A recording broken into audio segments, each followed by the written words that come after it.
listen!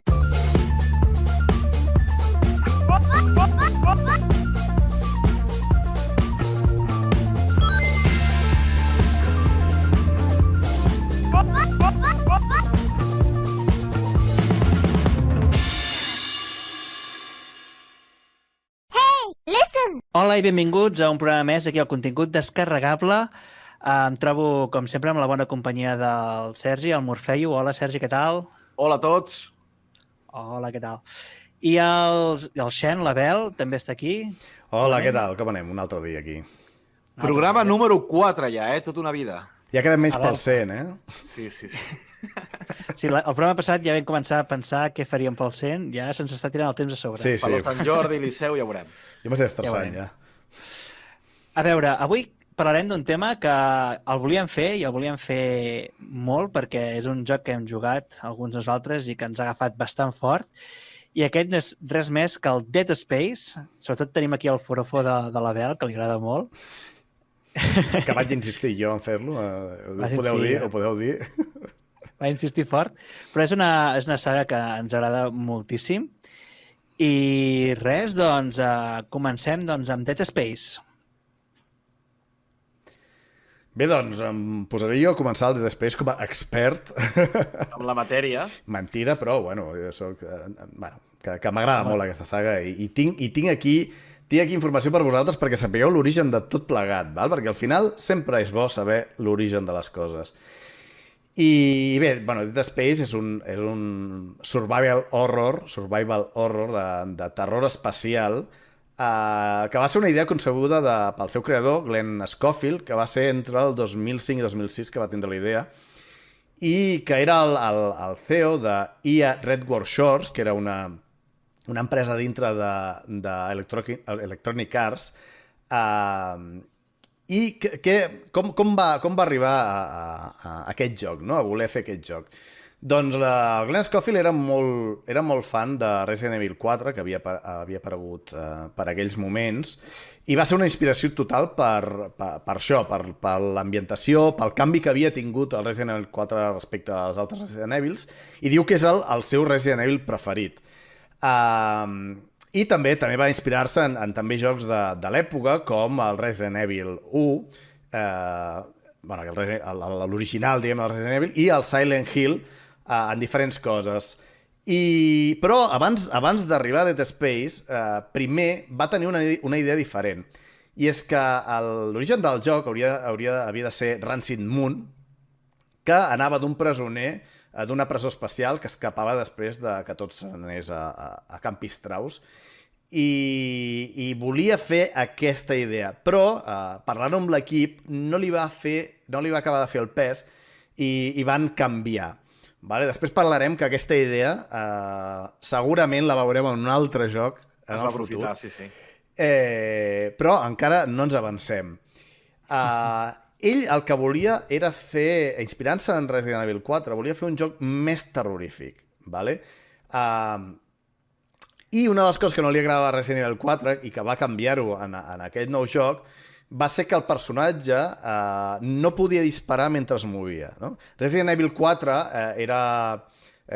quan disparaves, i tots els jocs d'aquella època, quan disparaves t'havies de quedar quiet. T'havies de quedar quiet i disparar i mentrestant no et podies moure. En canvi, en Dead Space el que... O caminar o disparar. O caminar o disparar. I en Dead Space el que volia és que el personatge pogués disparar en moviment i que era una cosa que no s'havia fet fins al moment, no? Llavors, això és una de les coses que va canviar. I també es va influenciar molt en pel·lícules de terror, de ciència-ficció.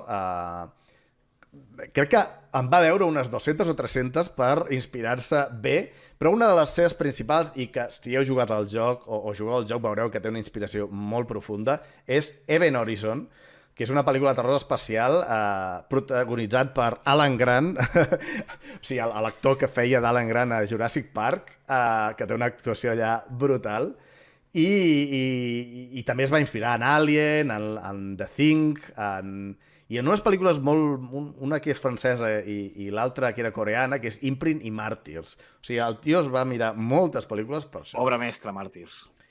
I aquest joc estava dintre EA, llavors ell va demanar crear el joc a EA. EA va accedir només amb una condició. Si al cap de 6 mesos els hi ensenyaven bossets, o sigui, dibuixos del joc per convèncer-los, no? Però s'hi van posar tant que no els hi van ensenyar això, sinó que els hi van portar una demo amb la que podien jugar i tot i que eren una mica reticents amb aquest tipus de jocs, els hi van donar llum verda. Jo tinc entès que van començar a treballar amb el joc abans de qualsevol xerrada meva, o sigui, ja van començar ells pel seu compte... Clar, per això suposo que ja tenien la demo. Clar, que van començar abans de tenir qualsevol bisbó d'EA. És que començar, o sigui, en comptes de presentar uns esbossos que són 4 dibuixos amb la idea del joc, ha fotut una demo de 15 minuts, poca broma, Sí. EA va veure ja que hi havia gent amb ganes, evidentment. Home, feia temps que rondava l'idea i tenien unes ganes de fer aquest joc que no és ni mig normal. Sobretot quan parlem de l'influx del Resident Evil 4, sobretot jo crec que la clau és parlar d'aquesta càmera perquè la gent s'entengui, de la càmera darrere del personatge de l'ombro, no? Aquesta part del cos. L'espatlla. L'ombro. És que no volia dir ombro jo, però tenia també la llengua. Acostumat a llegir tant en castellà, no? La càmera de ombro, doncs et surt així. I si jugueu tant al Resident com al Dead Space, veureu que aquesta càmera és clavada. Bueno, Resident Evil 4 va ser el que la va posar una mica de moda, els van aparèixer molts jocs, però Dead Space va ser el que la va polir, perquè, clar, va fer una mica més versàtil i tal, i la veritat és que en el joc aquesta càmera ajuda molt, ajuda molt a l'experiència, perquè veus una mica al voltant i pots veure coses, llums i coses que es veuen al fons, perquè és un joc, a veure, és un joc que és molt fosc, però la il·luminació és molt important, perquè et mostra coses que encara no veus, es mostra ombres en el fons, i clar, això... i que giris una mica, vegis alguna cosa, i que giris una mica, i vegis una mica, però fins que no giris del tot no ho vegis, o vegis una mà aquí, amb la perspectiva més frontal, el problema jo crec que perdies molt angle de visió. Taparia el personatge, sí. És que explicat és curiós, però sí, et posarem una càmera darrere del personatge inclinada cap a la dreta i veuràs com es juga millor que de qualsevol manera. I és que és així, li beneficia totalment el joc. I no sé, a veure, us hem dit l'argument, us direm l'argument general. Sense spoilers? Perquè si no l'heu jugat... Teniu un problema, també. Si l'heu jugat, volem que el jugueu, però no volem que sapigueu certes coses perquè és molt interessant anar-les descobrint. Així que anirem pel voltant de tot plegat. No sé si voleu, Xus o Morfeu, voleu fer un 5 cèntims de l'argument, si voleu? Sí, mira, la idea, sense fer spoilers és difícil, Sí, però bueno. Però us heu d'imaginar que és en el futur, no? El tema de la humanitat va fer mineria... L'any 2500 i pico, em sembla que és alguna cosa així. Imagina't. Serem grans. D'aquí 4 dies. El programa 1000 nostre. Ja, ho tenim a tocar. Doncs representa que els humans estan fent extraccions a altres planetes, no? Doncs hi ha una nau, que és l'Ishimura, que està fent extraccions en un planeta, no? I de recursos i tal. Llavors es veu que ja ha perdut la connexió i, doncs, d'alguna manera, el nostre protagonista s'ofereix voluntari per anar a veure què ha passat allà. El nostre protagonista és un enginyer, ¿vale? Ni guerrer, ni samurai, ni res, un enginyer. És molt important aquesta tria. Sí. I doncs s'ha fet voluntari perquè si tenen alguna cosa que no funciona bé de la nau, doncs els anirà a arreglar, perquè això és la seva feina, no?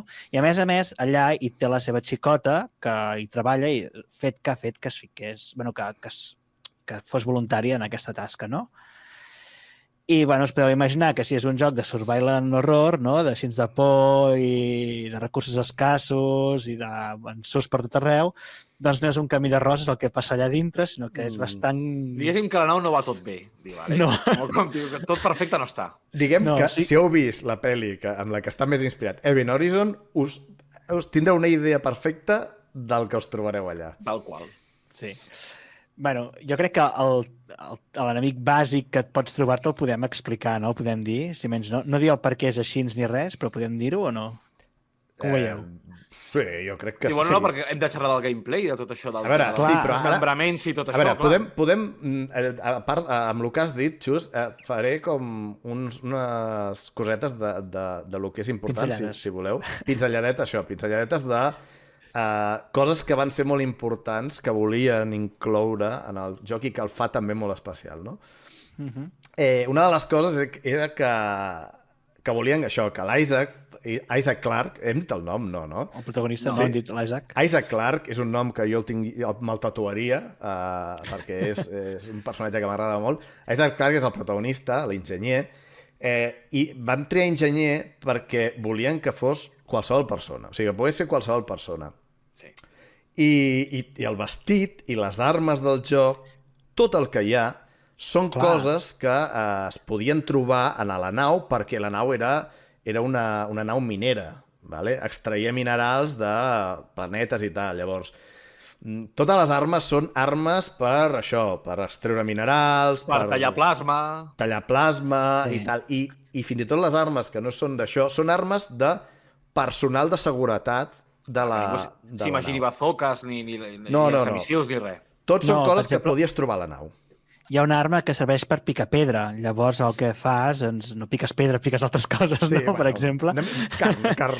Però que són eines. El xulo és que és això, que són eines, són uniformes de feina, o sigui, no són armadures, sinó són uniformes de feina. Sí. Aquest posa allà. I està molt bé aquest plantejament. I sumes la professió del protagonista i aquest tipus d'armes que no són com preparades per la lluita i també dona una sensació, ajuda molt l'argument, aquesta sensació d'inseguretat i d'estar en inferioritat contra els monstres, clar. I per no xerrar molt, ho diré molt ràpid, és que tinc moltes coses aquí apuntades i moltes coses que tinc ganes de dir, però les diré més ràpid.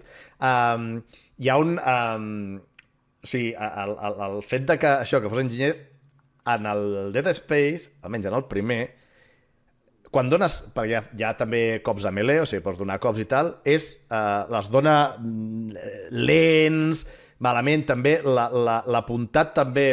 El moviment del personatge també és una mica a vegades complicat perquè era una idea que tenien que era que això, que tot el que fes semblés com si no ho hagués fet mai, val? Com si que el que li costava a ell et costés a tu també. No és un guerrer, no és una persona entrenada per disparar ni per lluitar, no? Vols dir? Sí. M'imagino això, que tu vas allà i et trobes la situació que et trobes, perdona, només soc un enginyer i jo no aquí vinc a fer karate ni coses rares. Es troba una talladora de plasma i fa amb allò el que pot, no? Vull dir... I hi havia també, hi ha un tema també que volien que la nau semblés que hi havia tripulants, no? O sigui, llavors, tot el que hi ha anuncis, vale? És una nau que, bueno, és d'aquestes naus que poden portar mesos i anys allà, no? Treballant. Llavors, hi havia anuncis, hi havia sales per menjar, per beure... Màquina expenedora... Clar, i tot el que hi havia... Tot el que hi havia és com si hi hagués, com si allò estigués funcionant. Sí. No diem si hi ha gent encara o no hi ha gent encara, això ja ho veureu, però tot és com si tot estigués el dia abans de que passés alguna cosa. Operatiu. Sí, i això és molt interessant. Sí, perquè un recurs fàcil en el que caure és ficar una nau superespacial, o sigui, òbviament, no perquè sigui una nau espacial, sinó especial de fantàstica, no? De que podien haver ficat algunes fricades allà i no, han volgut que sigui una cosa més o menys real en aquest sentit, que es pugui semblar que és una nau habitable, no? Sí, a més és aquesta estètica fosca, cyberpunk, que no sembla molt moderna, saps? Que són tots els trastos que hi ha com semblen com quasi antics, per ser l'any 2500. I a mi una cosa que m'agrada molt del Dead Space és el tema de la interfàs. No sé si... Això és important que ho xerrem. Parlem una miqueta, no? Perquè aquí van inventar molt aquí.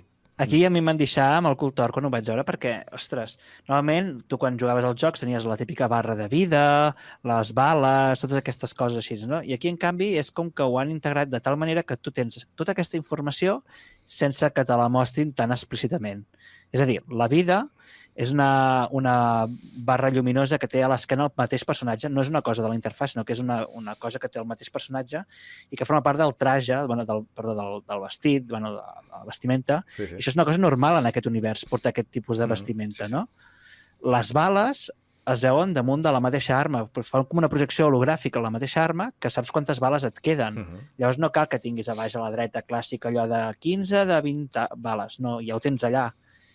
I una cosa que també m'agrada molt és el tema del mapa, no? En comptes de fer un minimapa que et va marcant la direcció que has d'aprendre i tal, penso que és xulo que apretessis, bueno, en el cas del mando era l'R3, però és igual, que apretessis un botó i es fes una línia que es projectava a la direcció cap on volies anar que és una línia de llum, però que té lògica, és com un holograma que despèn el mateix vestimenta que portes i que t'indica la direcció cap on has d'anar, en comptes d'haver de ficar start, mirar el menú o aquestes coses així, no? Està ple de bones idees. Tot i que el mapa també hi era, el podies veure, però a més, és això, que tot l'interface, el menú, tot el que tu veuries per la teva informació del que està passant, la vida, les bales, doncs els objectes que tens, utilitzar-ho i tot això sortia d'una projecció que tenia l'Isaac al seu pit. O sigui, el seu pit té com una mena de sortint i d'allà sortia una projecció on veia tot això. I quan tu al menú anaves i vas, o sigui, estic jo matant abans d'hora, vas a qualsevol cosa, al cap de l'Isaac es va movent cap a la direcció que tu estàs marcant, el que sigui. Clar, la idea és que tot tingués lògica dintre el món, o sigui, l'Isaac és el que ho està veient, no tu. Vale? Això és... Bueno, era innovador, Ho fa molt immersiu i fa una pantalla molt més neta i molt més... Bueno. I mentre t'estan atacant enemics, tu estàs veient-los mentre estàs en una projecció intentant trobar alguna del menú. Vale? Que això també tensa bastant. No pausa, saps? Bueno, i això que dius de no pausa, també passava que en les cinemàtiques, o sigui, no hi ha cinemàtiques com a tal, no? Si està passant alguna cosa, una conversa entre personatges i tal, tu estàs allà i tu et pots moure't per l'entorn. Sí. Saps? I que això et fa ser partícip de l'acció que està passant, que no et fa tallar. I no talla la inversió, saps? Clar, que moltes vegades tu entres en una sala i llavors, pum, pantalla negra i tens la cinemàtica amb els plànols i tal. Aquí no, aquí continues tenint la càmera del jugador normal i corrent, et pots moure i sentir-te part d'aquella escena que s'està reproduint. Que això també era bastant estrany dintre de l'època que es feia. De fet, aquest recurs, per lo bo que és, no s'ha utilitzat gaire més amb els videojocs, quan jo pensava que seria que marcaria un referent, això de tenir la vida visual... Potser pel context és difícil d'implementar, perquè no tots els jocs són futuristes, però no hi ha algun joc que ara no caic, que també té alguna cosa així, però... Sí, a veure, Fallout, per exemple, no directament, però tu quan vas al menú és el que tens en el braç. El Pip-Boy. A veure, que no és el mateix, no? Però també... té brújula i té a la pantalla, no també, és tan... Hi ha jocs que ho han fet, el que passa és que, clar, com Dead Space, fer-ho com Dead Space implica com plagiar totalment, perquè no és fàcil fer alguna cosa semblant sense que diguis això és de Dead Space. Llavors, suposo que han volgut fer d'altres maneres, però és molt difícil fer-ho com ho feia Dead Space. Jo que no es vegi la vida és el típic recurs aquest de quan t'estan matant es comença a veure la pantalla en vermell, amb sang, no sé què, és el més a prop que he vist potser d'això. Sí, però llavors és una cosa que estàs traient el que hauria de veure el visor, el personatge, ho estàs traient fora, llavors ja no és tan... No ho veu el personatge, ho veus tu, no? Llavors, bueno, és complicat. No sé si voleu parlar dels sons, perquè tinc una curiositat, perquè el joc és molt important el so et caga viu, o sigui, tot el rato se sent sorolls, però hi ha una cosa que és molt curiosa del desenvolupament, que és que volien trobar sons que generessin mal rotllo, i una cosa... Els van trobar, els sons. Sí, però hi ha un concret que es repeteix a molts moments, en diferents tonalitats i tal, que és que hi havia crec que era un dissenyador del joc que el so aquest de quan arriba el tren, que és un so estrident, o quan marxa el tren és un so molt estrident. El metro és el... el metro concretament, perquè està dins i reverbera tot. Hi havia un dels d'això que li feia molt mal rotllo, i un dia que estava allà va dir, ostres, això ho va gravar i ho va passar a l'equip. I hi ha molts moments en què sent el tema del metro, per exemple, quan hi ha moments en què hi ha portes que estan bloquejades i comencen a donar cops i tancar, allà és so de metro, quan tanquen les portes, però amb algunes modificacions, però és so de metro.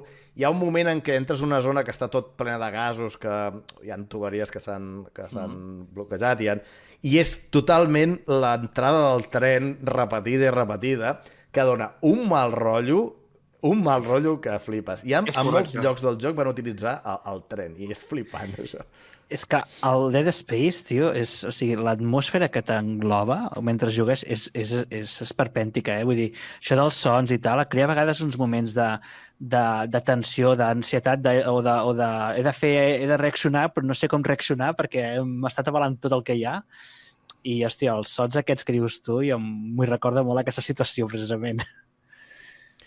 Bueno, Jo per acabar diré que a mi m'agrada molt una frase que va dir el jefazo del joc, de l'estudi, i això demostra del talent que tenia aquella gent, que va dir, quan va sortir el joc, va dir textualment, diu, si jugueu a Dead Space i penseu que estic jugant a una còpia de Resident Evil 4, és perquè m'he intentat fer això. Ho ha deixat de clar. Però després això li sumes el talent i aquestes bones idees que està al joc. Però és que no té res a veure. O sigui... No, però la base era molt, molt clara. Sí, hi ha la inspiració, però ja està. Hi ha una inspiració molt clara de la càmera i tot això, però ja està. És que tot l'altre... Al final les idees es superposen a la inspiració i queda un producte nou i molt bo. Una base que és la posició de la càmera i el tipus de combat i tot que tindrà és Resident Evil 4. És el que permet que a partir d'aquí pugui florir, no? Clar, i no va quedar amb una còpia, sinó amb un producte nou. Exacte. Una IP nova. Per mi és molt millor el Dead Space el que van fer. Clar que també va ser posteriori, diguem-ho tot. Sí, i una cosa que no ens podem deixar d'aquest primer joc, i que, bueno, es repeteix dels altres, és que, bueno, a veure, parlarem, això és un spoiler a mitges, però perquè hem de parlar d'això, en el joc hi ha uns enemics que es diuen necromorphs, vale? Que està inspirat en xenomorphs d'Alien, però en comptes de xeno, necro, no diré més, imagineu què vol dir necromorph, I aquests enemics tenen la característica que tenen unes extremitats com molt llargues i tal, que surten del cos, i punxegudes. I punxegudes.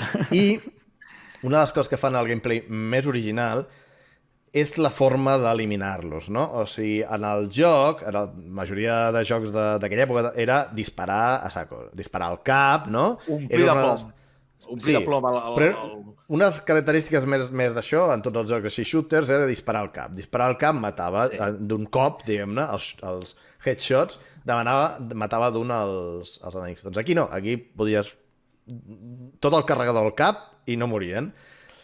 És més, es podien quedar sense cap. Es podien quedar sense cap i continuar... I no morien. Això és una de les coses més terrorífiques. Però per fer-ho més això, més i que cagués més tot, havies de tallar les extremitats perquè realment morissin, no? O sigui, tallaves l'extremitat d'un braç, l'altra extremitat d'un altre braç, i en principi això feia que morissin. O extremitat i cama, bueno, diferents coses. Però a més, si no ho feies bé, els tios, doncs, clar, arrossegaven amb el que tenien, no? Sí. Llavors feia que haguessis d'apuntar molt bé, que haguessis de controlar molt bé això, i que, si ho feies bé, els mataves ràpid. Si ho feies malament, doncs, malament. I això hem de sumar que hem dit abans que el control no és excessivament ràpid ni excessivament bo, vull dir, i ho feia un joc molt interessant. Això afegia tensió, tot això.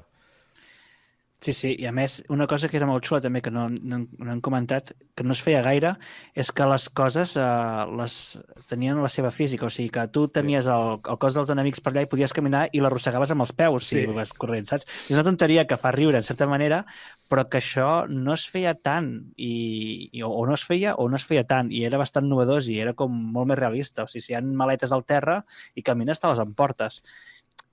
I no sé si també les podies... Eren aquest, que podies agafar-les? No. Això, si en cas en parlem en els següents, perquè van fer alguns canvis que van encara afegir més interactivitat a això. Només algunes coses que tinc, que el tema del desmembrament el van voler fer així per simular, quan a les pel·lícules hi ha un dolent que l'omplen a trets o li tallen algun braç o alguna cosa que sembla que està mort i després s'aixeca i li talles l'altre braç i torna a aixecar-se i tot això, que això pel·lícules de terror o pel·lícules de gore i tal, doncs això passa bastant. Doncs volien simular aquesta cosa, no? Aquesta cosa dels enemics no els mates fins que no t'hi esmeres molt, no? Llavors podia ser que haguessis matat l'enemic o no, i podia ser que pensessis que l'haguessis matat, t'acostes i el tio es mou. Això passava i això cagava moltíssim. Sí, bueno, i llavors també hi havia el tema aquest dels els jump scares, es diuen, o no sé com Sí, es el diuen, jump scares. que, bueno, que era una... O sigui, abans has dit que s'havien inspirat amb el tema de l'Alien, no? Doncs podies anar tranquil·lament per algun lloc i sortir-te alguna cosa jo què sé, dels conductes de ventilació i tot això, igual que l'Alien, saps? És que això ho recordava moltíssim. I la tensió, clar, era constant. Veies un conducte de ventilació i era... Allà. Si t'havia sortit ja, deies, sortiré, i clar, sortia, alguns sortien, alguns no. Alguns sortia quan passava alguna cosa, però tot el rato estava allà el conducte i això no també passava res. I això també és com el Resident Evil 1, no? La imatge aquesta clàssica dels gossos que salten per la finestra i et fan l'ensurt aquest, de les inspiracions que havia agafat. Doncs aquí era exactament el mateix. Aquests coses que no t'esperes de cop i volta, pam, i tu fots el crit de la vida, saps? I encara que la Bel no li agradi, tenia Quick Time Events, que a mi m'encanten, i la Bel els odia bastant. Però estaven molt ben implementats, eh? Mesurats. Els Quick Time Events estan bé quan estan mesurats i amb lògica. Com tota la vida. Però hi ha coses, hi ha alguns que no. Aquí. Hasta aquí. Llavors, el joc aquest va funcionar o no va funcionar, Bel? A veure, com va anar aquest joc, el Dead Space 1? Doncs el Dead Space 1 va ser bastant aclamat a la seva sortida i també va ser alabat que tenia molts pocs bugs per lo que era, i el tema de les extremitats d'això podia generar molts bugs, pel disseny de so, i va ser el millor joc d'acció d'aquell any. I va tindre una molt bona crítica i va marcar un referent. Va crear no un nou gènere, però una evolució del gènere dels survival horrors que encara recorda com un referent. I en aquell moment el que va passar és que hi va haver canvis a EA després d'aquest èxit. I és que la companyia, que hem dit que es deia fins a aquell moment EA Redwood Shores, va decidir canviar-se el nom a Visceral Games, que és com ara se'l recorda més, però no només va canviar això. I malauradament el Glenn Schofield, que era el creador, el CEO de Visceral Games, bueno, de l'antiga, i Michael Condrick, que era el director general, van deixar l'estudi per formar el seu propi estudi, que es va dir Sledgehammer Games, amb Activision, on van estar treballant amb els Call of Duty, o sigui, la majoria de Call of Duty així importants van estar ells allà. I encara estan. I es va quedar l'empresa dirigida per Ray Badwell, que van decidir fer una segona part. I EA... I què? Aviam. Electronic Arts sí que va veure que Dead Space 1 havia tingut molt èxit, però Electronic Arts tenia una medició de l'èxit per milions de còpies que no havien arribat a la primera part. Així que van voler, amb l'equip, mirar que tingués una mica més d'acció al joc. Perquè l'altre era més survival horrors i aquest volia una mica més d'acció per arribar a un públic més alt. De fet, el que va estar dirigint va ser un dels que van enfocar-lo en aquest sentit per això fer-lo més atractiu. Però hi va haver un canvi important en l'enfoc d'aquesta segona part, i és que la primera part, diguem-ne, que l'Isaac era un manat, per dir-ho d'una forma, no? Era una persona que anava allà com a enginyer i tal, i per ajudar. Sí que tenia una cosa personal que l'havia fet triar a presentar-se, però més aviat una mica això, l'han enviat allà i tal. En canvi, en aquesta segona part, sense dir moltes coses, volien enfocar el joc a Isaac, no? El personatge i tot el seu voltant. I no volien que fos, una de les referències que també havien tingut és BioShock i tal, i no volien que fos com BioShock, que és un joc que tothom li dona ordres al protagonista. I com que volien que també tingués la seva pròpia veu, a diferència del Dead Space 1, que allà Isaac no parlava ni se'l veia, se'l veia a l'inici si feies una cosa, i en un altre moment del joc, però gairebé no se'l veia i no podia parlar. I aquí sí que li van donar veu per això, per donar-li més personalitat. Home, i va anar molt bé, que li donguessin veu, la veritat. Sí, va ser una bona opció. No, i a més, Va ser una bona opció. Ja no era un novato que es trobava aquell per cal, sinó que era un tio que havia passat per un malson i es presenta a la seqüela com un tio que ja ha passat per un infern i està molt més preparat que abans. Bueno, més preparat físicament. Si pots estar preparat per això, clar. En altres casos, el pobre va viure certes coses després que, bueno, està tocat. Coses light, va viure l'1, un passeig. Una sangueta per aquí, una mica de sangueta per allà i està. Una sangueta per allà, un petit trauma per aquí, un petit traumet per allà. Traumets petits dels que tenim cada dia. Una mica d'ansietat. Costa explicar l'argument del Dead Space 2. Primer perquè costa, perquè hi ha una cosa que no hem dit abans, hi ha molt lore, i el 2 encara hi haurà més lore. Però una miqueta per situar, molt poquet, a diferència de l'1, que te'n vas a la nau Ishimura, que és una nau que està fent mineria, etc. Doncs aquí ens trobem en una de les llunes a Saturn, que dit així em sembla molt això. Que maco. I bueno, doncs l'Isaac es desperta després de cert temps, molt descol·locat, i la cosa no està gaire bé quan es desperta, ha d'escapar-se d'on està, i bueno, allò es va desenvolupant la història. No expliquem massa, pitjor que... Està bastant pitjor.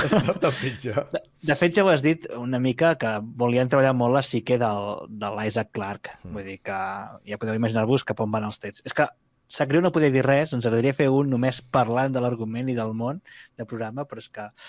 Només dic que és bastant més complexa que aquesta idea volem que els que no heu jugat al joc i el pugueu descobrir gràcies a aquest podcast, el gaudiu. I si ens ho demaneu molt, potser podríem fer un parlant, desgranant tot l'argument del joc, que estaria molt guai. Enviar cartes a BTV i demanar-ho i ja veurem. I a les 2.000 cartes, doncs ho fem. Flors, regals, no sé, consoles també es poden enviar, Play 5 i coses d'aquestes. Un pernilet. Va, aquests no estem anant. Però bueno, envieu els pernils, que això m'ha agradat molt la idea. També. Els pernils podem enviar. Bueno, doncs, Dead Space 2, quines novetats hi havia? Ara ja puc dir la novetat que volia dir abans, aquella de... Pots dir el que vulguis. Sí? O, bueno, no sé si havies acabat, Abel? O volies dir alguna cosa més? Aniria dient coses perquè si no m'estaré xerrant aquí sol i no pot ser. Ho fas molt bé, tio. Sí, però clar, és un podcast que estem tots, no em podem xerrar aquí tot el rato. Bueno, doncs ja dic cosetes. Mira, a mi una cosa que em flipa molt és el tema de... Vull dir, les armes d'això passa bastant el mateix que amb l'1, però hi ha una cosa que és, no sé com es diu, que pots atreure objectes a distància, tu apuntes i la treus, és un imant, és magnètic. Veig la veu que fa així. Sí, només dir-te una cosa, que això també es podia fer l'1 i no ho hem comentat també. Ja aprofitem. Doncs no sabia si es podia fer l'1 o no, per això abans m'ha fet cosa dir-ho, però que una peculiaritat és que recordeu que abans he dit que hi havia els enemics amb punxes a les mans, no? Doncs tu si tallaves l'extremitat, que era aquesta punxa, la podies agafar i tirar-la contra l'enemic. O sigui que no solament és una qüestió de tenir bales i d'armes, sinó també tenir ingeni, perquè jo que sé, estàs en un metro i es parteix una barra del metro, no d'aquestes que t'agafes per no caure, doncs pots agafar allò i fer-la servir com una llança, a partir de l'imant, que el que fas és atreure i fas repelar, que expulses aquesta vara que estàs sostenint a l'aire a tota velocitat. O sigui, treus i tires. Això que està dient el Xus, de tirar aquestes coses, això a l'1 no hi era, això ho van incorporar al 2. A l'1 hi havia dues coses que podies fer amb aquests poders, que no eren poders, perquè també formava part d'això. Hi havia un que era el que podies moure coses amb estasis, que se'n deia, que això ho podies recarregar en llocs que hi havia, que això era el que utilitzaven els miners per moure objectes pesats i tot això, no? Hi havia una altra que era aquesta d'agafar coses i llançar-les, que també era per alguna, no me'n recordo ara què, però tot era per la mineria. La mineria era molt avançada. Electromagnètic de no sé què. Sí, i tal. Però en aquesta part podies agafar més coses que només objectes. A la segona part podies agafar les activitats, com hem dit, però és que alguns objectes de l'escenari també els podies agafar i tirar-los contra els enemics. Jo que sé, abans que l'exemple de la maleta, doncs quin riure agafar la maleta i tirar-li a la cara a l'enemic, no? Per què no? Riure, però no fa riure, perquè ho fas en plan estressat de no sé què fer, saps? Desesperat, per no llançar-li la sabata. Sí, és no tinc bales, i tires el que pots. I ara callo, però perquè com que ens hem deixat cosetes les dic ara. Hi havia això de moure i de tirar i tal, però també hi havia congelar, val? Podies... Sí, ralentitzar, jo li diria. Ralentitzar, sí. Bueno, és igual. És el mateix, sí, exacte. Eren dos coses diferents, que les adquiries amb un lloc que tenies... O sigui, hi havia un lloc que t'agafaves un objecte i te l'instal·laves el que és en el braç, crec, i llavors podies fer aquestes coses. I el de congelar servia perquè quan hi havia molts enemics l'estratègia era rotllo congelo i puc anar-los matant mica en mica quan venen uns quants, no? Gestió de monstres. Sí. Gestió de monstres. Podem dir que és un joc de gestió de monstres? No. Sí. De gestionar ordres de monstres. Gestionar no morir en mans dels monstres és el Correcte. joc. I una cosa que també estava molt bé és que quan tenies els cadàvers dels enemics al terra, podies fer aquesta trepitjada que deies abans, que la feia així lenta, i llavors sortia algun ítem normalment. Sí. Saps? Té la seva lògica, No expliquem la lògica, però té la seva lògica. Bueno, tenia la seva lògica per una cosa que no hem dit, també. Bueno, no sé si dir-la. Clar, és que és això. Vale, no sé si dir-la. No la diré, però els enemics tenien una característica que tenia la seva lògica que poguessin tenir coses a sobre que podia tenir qualsevol. Exacte. I ja ho deixem aquí. Bueno, en tot cas, a mi el 2 em va semblar brutal com a opinió. L'ambientació era molt més bona, era molt més profunda a nivell argumental. Perquè la gent faci una idea, és un joc molt més obert, un joc amb escenaris més espectaculars, no és tan claustrofòbic com el primer, encara que té la seva part on sí que torna una miqueta a l'origen. I això. Sí, a veure, no deixa de ser joc passadís, com els altres. Vull dir, el concepte d'obert abans era molt més diferent que el que hi ha ara, Era passadís, però sí que feia la sensació d'haver-hi una diversitat d'escenaris que et donava aquesta sensació de més viu al món, de més obert, perquè vas a diferents llocs. Sí, bueno, a mi el Dead Space aquest és el més brutal dels jocs de por de la meva vida. Estem d'acord que és millor que el primer? Per mi sí. Per mi sí, en part. Per mi també. Per mi sí, en part. Perquè per mi, d'una certa part enllà, passa a ser un joc més d'acció que de survival horror, i això és el que em costa més, vale? És el que em va costar més del joc, el que em va agradar menys del joc. Però això en parlarem, potser, en el següent, bueno, allà ho podem puntualitzar més.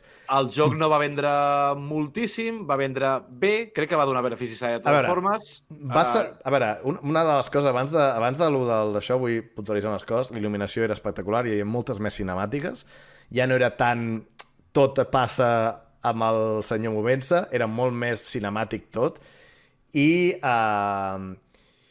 això va agradar bastant, i això que deia el Morfeio, va vendre bastant, però no és suficient. Per allà, almenys. I la regla típica dels 5 milions d'A, maleïda regla. Sí. Doncs això, tenim el Dead Space 2, que va anar molt bé, a la gent li va encantar, i diuen que no hi ha dos sense un tercer. I què va passar amb el tercer? Diem això, que vam tenir que hi va haver bones ventes pel Dead Space 2, però no era l'estàndard d'EA, no? d'Electronic Arts, que tenia com un punt que menys de 5 milions de còpies no era un joc que... No era un joc per ells que hagi vengut bé, ¿vale? No, i més tenint a la cartera jocs com FIFA, jocs com... que aquest sí que era la gallina dels globus. En això parlarem, perquè aquest tercer... Xus, volies dir alguna cosa? Que t'he sentit? Sí, no, que tenien els fums una miqueta pujats, Bueno, digues. Era una de les majors més importants en aquell moment, sobretot. Sí, està patant molt fort. Quan tens molt poder, doncs al final passa el que passa. Però bueno, això ho deixem per d'aquí un ratet, però ara parlem de Dead Space 3. Doncs, bueno, el joc es va enfocar totalment a l'acció, igual que va estar al mateix temps amb Resident Evil i un dels inspiradors d'aquest mateix, que també en aquella època també va... No sé si era el 5, que per aquella època, i que també estava totalment inspirat a l'acció. Hi va haver com diversos jocs que van centrar-se en això i, bueno, Dead Space 3 va patir també d'això, o no, ara veurem. I això, va ser molt més enfocat a l'acció, va haver-hi diversos canvis, com que van afegir humans dins els enemics, o sigui, hi havia humans, perquè passaven en una altra zona que no era un lloc com una nau tancada i tot això.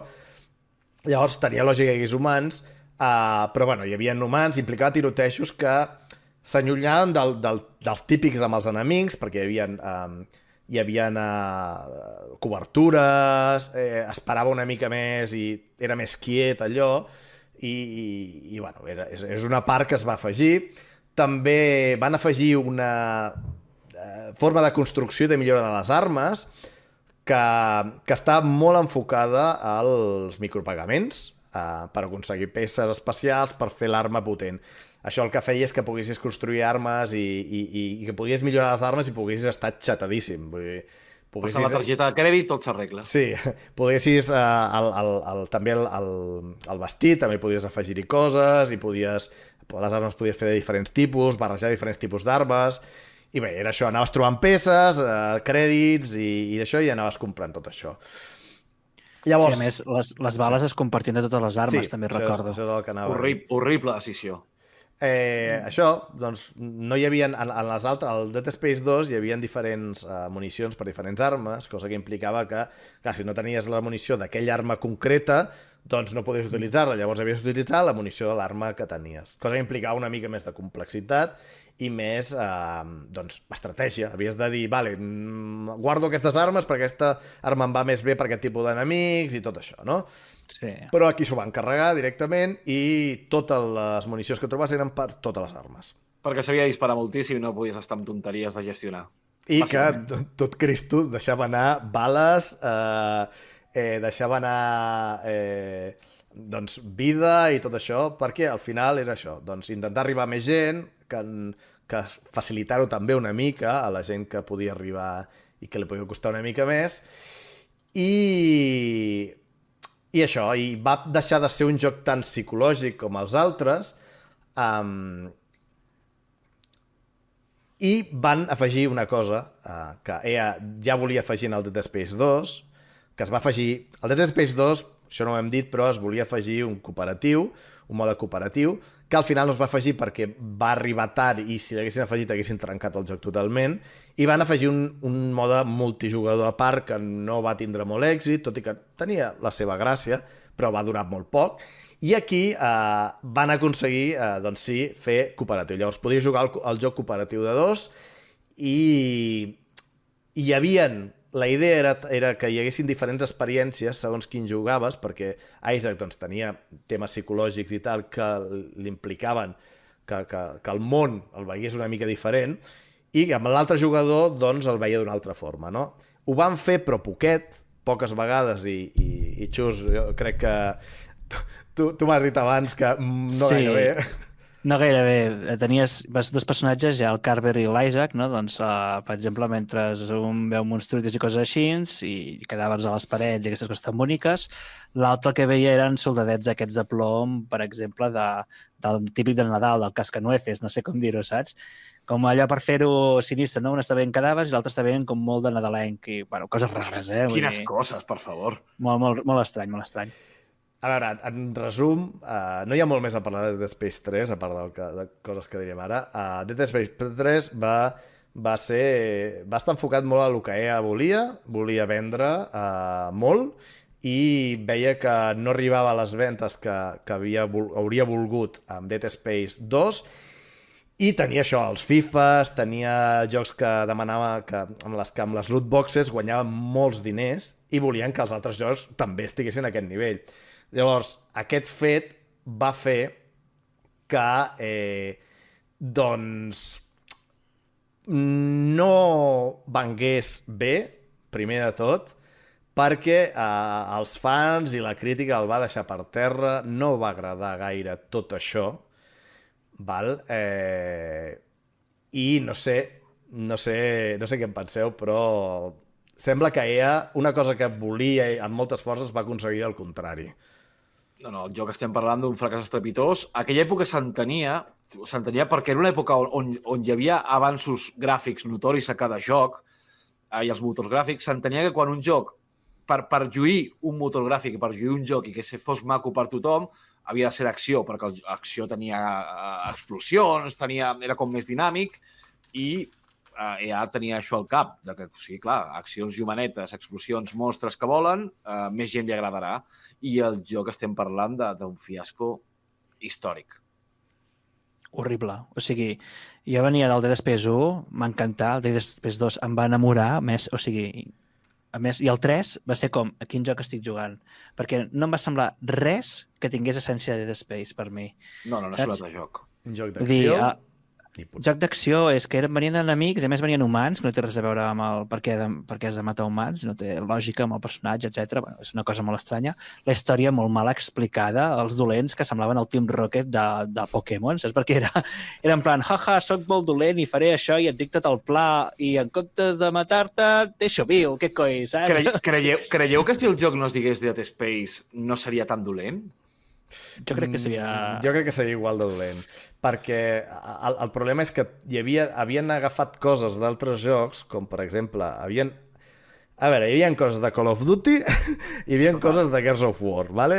Hi havia en aquella època aquestes coses ho petaven i van agafar de la pitjor manera, perquè a més era molt estàtic quan et cobries, no hi havia molt possibilitats. implementades les cobertures, sí. Les cobertures eren estàtiques, o sigui, allà el Gears of War es va caracteritzar perquè hi havia les cobertures, però tot estava molt preparat per això, podies passar d'un altre ràpid, saltar ràpid. Aquí no, era encarcarat, no era prou versàtil i no et podies moure prou bé per tots els enemics humans que apareixien, hi havia a dalt, a baix, a tot arreu... Bueno, era un desastre el gameplay en aquest sentit. I amb els enemics era... et donaven de tot, d'armes, anaves a pa, i poc més. Bueno, i que et feia... O sigui, no tenia res de por. Jo crec que és el més bàsic, perquè no hi havia ni ensurts, ni et feien sentir en tensió, sinó que ja sabies els enemics d'una hora lluny i era simplement anar matant, no et feien cap mena de por. No hi havia ambientació, perquè la il·luminació, com has dit tu, era un desastre, i gràficament semblava que fos pitjor que el 2 i tot. No ho era, però semblava. I era molt millor gràficament, però... I la cooperativitat que hi havia era com, vinga, va, col·lega, anem a fotre aquí uns quants trets, no? I dius, ostres, però com... No, has de tenir por i... No toca ara, no? Perdia la por. No toca ara. Sí, I les armes també horribles, Perdó, però és que és un joc que em va fer tanta ràbia quan va sortir, perquè... Les armes eren lletges. Una decepció per tothom, tio. Sí. La idea era interessant, però no per al Dead Space. Sí, el lore del joc, el que et volia explicar el joc, era molt interessant, però està mal explicat, et trencava el fet d'això, del gameplay, no t'espatava. I a més, per exemple, en el moment en què volien fotre un ensurt o alguna cosa, no feien un ensurt, agafaven la càmera, la trien del personatge, feien un zoom a l'enemic, te'l mostraven i tornaven. Això era... Sempre que hi havia algun enemic nou apareixia, en comptes d'aparèixer de cop allà a espantar-te, feien un zoom amb la càmera i tornaven. Presentació de pel·li dolenta. Sí. Era molt com pel·li de sèrie B i tal. I a més van treure un DLC, no? Que o sigui, semblava que s'havia acabat el joc, doncs no, trec un DLC per ficar-te un cliffhanger enorme. De pagament, clar, de pagament. De pagament, clar, i car, que era molt car. Sí, encara és car. I encara és car. Però bé, tot i que sembla que... Què va passar amb aquesta entrega? Doncs, a part d'anar-se'n a cagar tot, el fracàs de Dead Space 3 va fer que ella decidís passar a l'equip altres projectes per veure si aconseguien fer alguna cosa que superés els 5 milions que aquesta mania de ventes, no? I a l'equip se'n va anar a fer un joc, un Battlefield, que era el Battlefield Hardline, que va ser un fracàs estrepitós, per suposant no va arribar als 5 milions a dia, i l'últim que van estar a punt de fer va ser Star Wars Project Ragtag, que era un joc de Star Wars que havia de fer Visceral Games, que era com un Uncharted de Star Wars, no? Però es va cancel·lar. I amb la cancel·lació d'aquest joc, Electronic Arts va decidir dissoldre Visceral Games i va desaparèixer la companyia i amb ella, en principi, la saga. Que en pau descansi. Bueno, però tot i que sembla que amb aquesta entrega es va acabar tot, no? Podem trobar esperança en el futur o podem gaudir de més contingut de part d'aquests, o sigui, més contingut a part d'aquests jocs que hem dit? Doncs a veure, abans de parlar de futurs i coses, farem molt resumit, perquè ens agrada, això hi ha molt contingut, Sí, però us enumerem unes quantes cosetes, sí, no? el passarem una mica amb resum, i és que hi van haver alguns spin-off de jocs i pel·lícules i fins i tot còmics. I un dels més coneguts és Dead Space Extraction, que va sortir per Wii, que era un joc sobre rails, o sigui, com un Time Crisis o un com es deia, l'altre de zombis, no me'n recordo. Quin referent més bo, un Time Crisis. Sí, ja farem bueno. un programa de Time Crisis. Prou, passem de tema. La història era abans de Dead Space 1 i la història a mi em va agradar, jo el vaig jugar per Wii, em va agradar, amb el Wiimote anava molt bé, altres conversions ja no tant, però a mi em va agradar, tot i que això era una història prèvia. Dead Space Ignition... Digues. Que també el van treure per PlayStation 3, que el van adaptar-lo, però bueno, va ser una adaptació bastant dolenta, i jo el vaig jugar i no vaig tenir capacitat per acabar-lo en PlayStation. Jo anava a dir tipus Pokémon Snap, però en res, no ho he dit. The House of the Dead, una mica de House of the Dead. Bueno, això. Estaria bé acostar una mica a algo que no sigui tan cookie.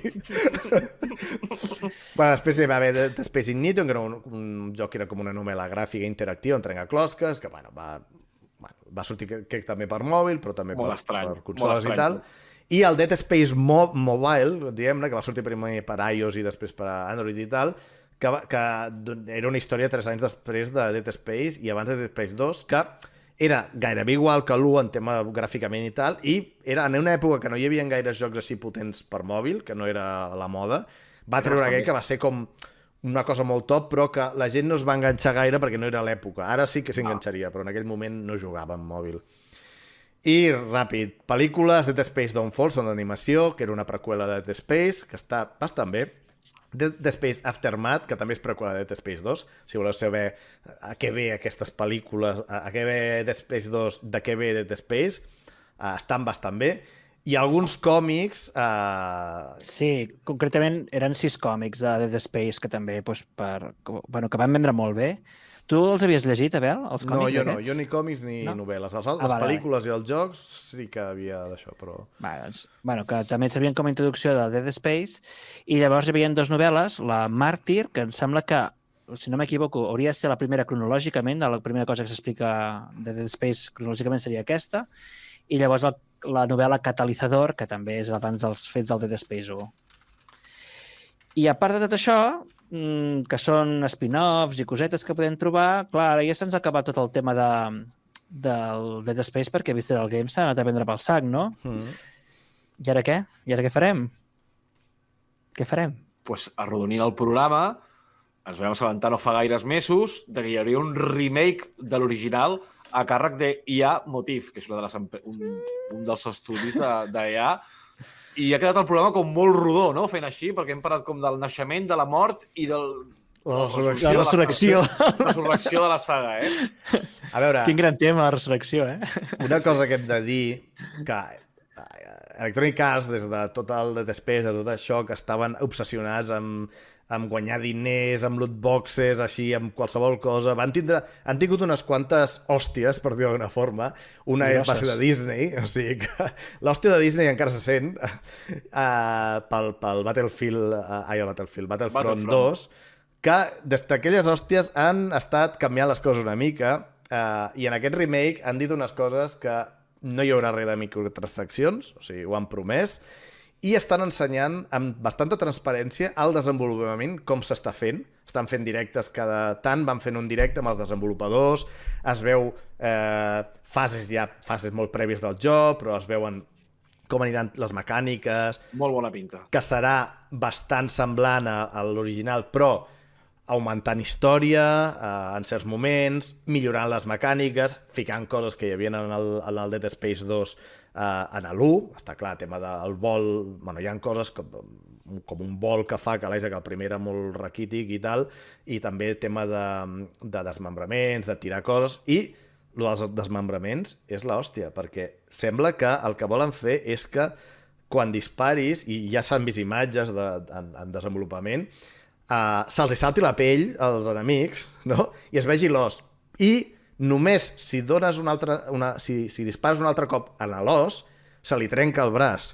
Si no, si dispares en una altra part del cos, hauràs de tornar a esperar que caigui la pell i la carn i tornar a enganxar l'os per matar-lo. O sigui que afegeix més complexitat i jo crec que és una idea magnífica. Sí, és el motor Frostbite aquest seu, que és bastant potent i veiem que surt aquí. No sé si heu vist vosaltres. Recordem que els enemics es moren amb el desmembrament de braços i tot això, eh? Sí, pot donar molt de joc, això. I aquí tindrem pell per tot arreu. Ja Molt bé. I no sé si heu vist vosaltres imatges, però a mi em sembla bastant guai. Són coses que estan molt... El volen treure l'any que ve, eh? Són coses que són encara molt prèvies, encara hi ha molta feina, però amb el que hi ha millora bastant, almenys el que s'ha vist. I crec que és un bon moment per tornar a aquest gènere del terror, del survival, que ha fet com un ressorgiment últimament, també per part dels residents i de jocs molt indis de por. Crec que té tot a favor per triomfar. Veurem què fa. Sí, però no sé, jo tinc molta esperança i si pot ser, monetàriament, quan surti caurà i caurà molt fort. Ens ho comprarem. Pinta molt bé. Jo tenia un odi bastant gran a EA per això, perquè em van carregar una franquícia que estimava molt i veient el que estan fent estic començant a perdonar-los una miqueta. Quan surti i vegi que està bé, una miqueta. No sé, què en penseu vosaltres? Què espereu? Hi ha esperances que després d'aquest, si surt bé, facin més? No sé. Home, si surt bé segur que en faran més, perquè la pela és la pela. Sí. Si ven, segur que en fan més. Jo només dic que per falta de temps no hem pogut... Teníem una secció preparada, una estona preparada per rajar d'EA i per insultar-los, i s'han salvat. Vull dir, ja acabem. Algo hem dit, i jo aquí ja he dit que per mi era el dimoni, ara és només una mica Lucifer. A veure si torna a ser... Un àngel no sé si serà mai, però potser un humà arribarà a ser. He de fer moltes coses malament, però ho anirem dient al llarg dels programes, això és rai, no et preocupis, Morfeio. Sí, no, crec que tocarem més coses d'EA. Amb quina cançó acabem aquest programa, va? Bueno, em toca a mi. Et toca a tu. I, a veure, estava a punt de triar una cançó molt coneguda de Space, que és la de la introducció de l'anunci que van fer en el seu moment, però he anat a una altra, que és de Dead Space 2, de la part final de Dead Space 2, que sona en un moment en què hi ha una mica de pausa després de tants problemes per Horizon, que està allà patint-ho, i hi ha un moment com de descans, entre cometes, i sona aquesta música amb un violí que és preciós. Així que us deixem amb Dead Space 2, Canonical Aside, i gaudir-lo, i, sisplau, si no heu jugat al joc, jugueu-hi. Ens veiem al pròxim programa. Fins la propera. Vagi bé.